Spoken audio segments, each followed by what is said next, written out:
Antropólogo, etnólogo, um dos fundadores da Universidade de São Paulo, autor do célebre livro Tristes Trópicos, o pensador Claude Lévi-Strauss, 96 anos bem vividos, conversou com o Boulevard Brasil aqui no seu gabinete no Collège de France. Un dimanche de 1934, vous avez reçu cet appel. C'était une invitation pour aller enseigner à l'Université de São Paulo au Brésil. Vous n'avez même pas hésité, vous avez décidé de partir. Qu'est-ce que vous avez découvert? Quelles étaient vos premières impressions? Ma première impression, incontestablement, c'était la forêt vierge qu'on pouvait contempler par la vieille route qui n'existe plus, qui allait de Santos à São Paulo. Tout de suite après, ça a été São Paulo même.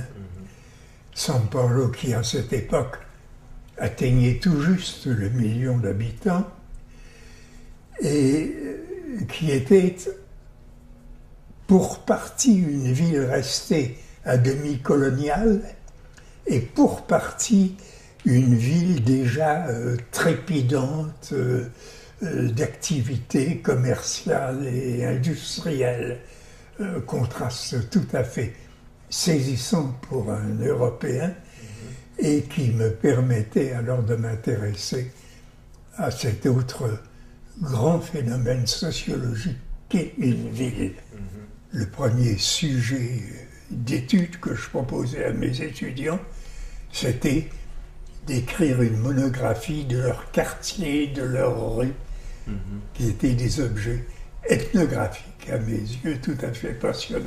Et vous dites que le Brésil a été l'expérience la plus importante de votre vie. Pourquoi? J'étais jeune. Et donc, pour moi, le Brésil et ma jeunesse, ce sont deux entités presque inséparables. C'était le contact avec une jeunesse brésilienne, et quand je dis une jeunesse, elle avait à peu près notre âge, quelquefois. On avait un peu davantage, mais qui évidemment jetait sur le monde un regard différent du nôtre parce qu'il venait du côté presque opposé de la terre. Qu'est-ce qui vous manque du Brésil? Est-ce que vous avez saudade de quelque chose? Écoutez, j'ai le saudades d'un Brésil qui, je le crains, n'existe plus. Pas plus que les années de jeunesse que j'ai passées qui sont irrémédiablement révolues. Mais enfin, ça, c'est la vie. Quand vous dites, par exemple, qu'on va vers une civilisation à l'échelle du monde, à l'échelle mondiale, et vous parlez qu'il y a un régime de compénétration mutuelle, vous voulez dire quoi par là?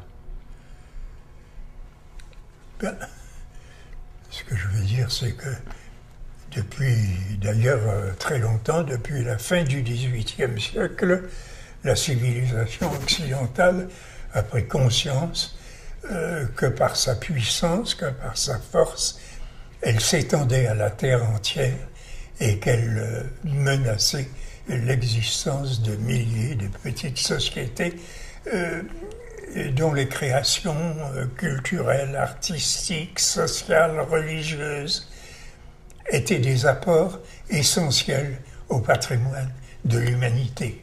Tout ce que l'on peut dire ou faire, c'est espérer que dans cette espèce de grande synthèse qui est en train de s'opérer d'un bout à l'autre de la Terre, apparaîtront de nouvelles différences, de nouvelles originalités qui, sous des formes que nous ne pouvons pas soupçonner, aideront l'humanité à rester créatrice.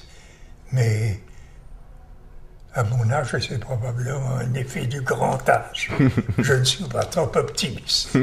La vie sociale détruit ce que lui donne son arôme. Vous avez écrit ça, un triste tropique. Vous pensez toujours comme ça, donc? Malheureusement, oui. Vous dites toujours que vous n'appartenez plus à ce monde. Qu'est-ce que vous ressentez?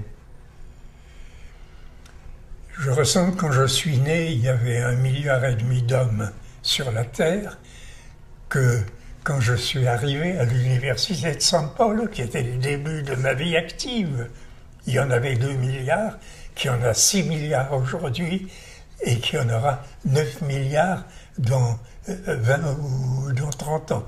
Ça n'est plus le même monde et j'ai le sentiment que je ne lui appartiens plus. Mais comme vous avez dit à la philosophe Catherine Clément, que votre collègue, le cœur ne vieillit pas. Oui, j'aimerais en être sûr. Merci, merci beaucoup. Je vous en prie.